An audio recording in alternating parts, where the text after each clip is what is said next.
I recently became an aunt that I was able to experience the mind of a child and all the simple yet strange things that they have to say. This speech is dedicated to my 4-year-old niece, Evie Hall. She has taught me and shown me what it is to truly see the world through the eyes of a child. Some of the things Evie has to say can be quite funny. For instance, when she was 2 years old, she asked her grandmother to draw her a picture of a cow. Her grandmother drew the picture, and Evie looked at it and said, "That's a cow, but that has bunny ears and a cat face."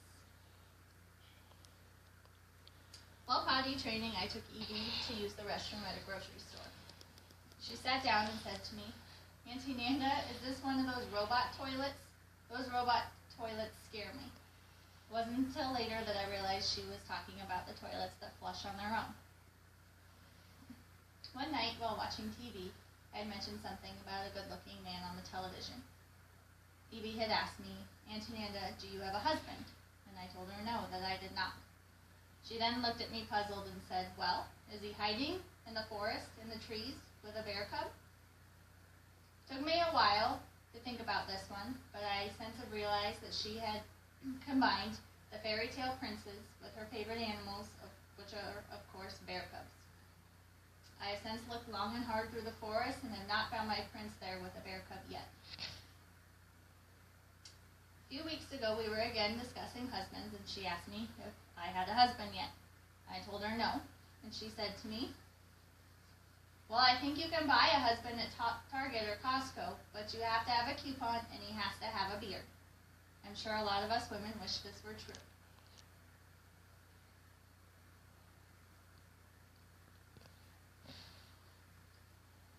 Kids can also say some things that can be very sociably unacceptable and embarrassing.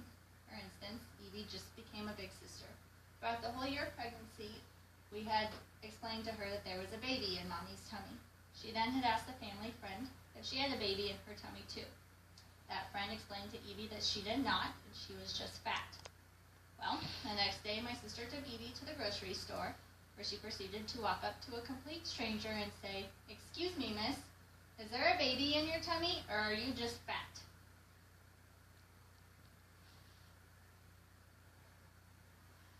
Kids are sponges and can mimic anything they see or hear. And unfortunately, for my sister and brother-in-law, Evie is quite fond of doing this. One night, while driving, my sister had said out loud, "Why does this guy feel the need to stop in the middle of the road?" From behind her, Evie piped up and said, "Because, Mommy, he must be one of those douche eggs."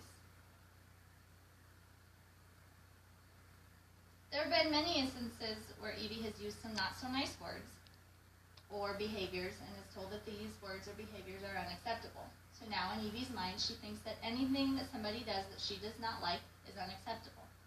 My sister was helping her go to the restroom one day and had to leave for a moment.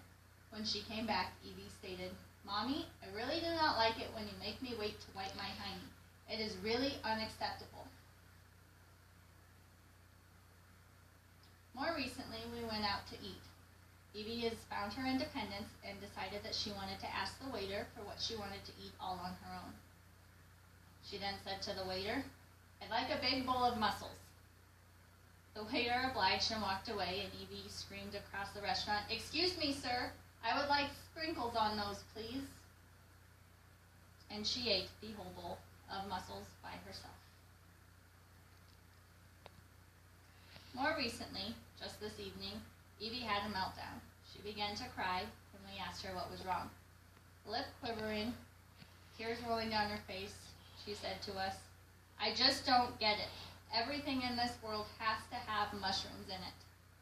Turns out Evie really hates mushrooms, and apparently this is why she had had such a bad day. As stated before, kids show us that the world is full of imagination, innocence, and quite frankly, just beautiful things.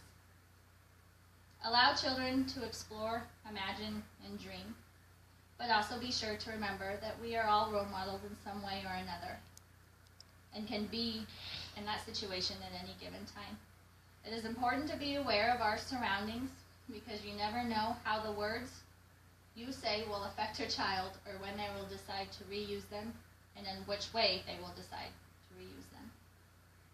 I'd like to end this speech with a quote.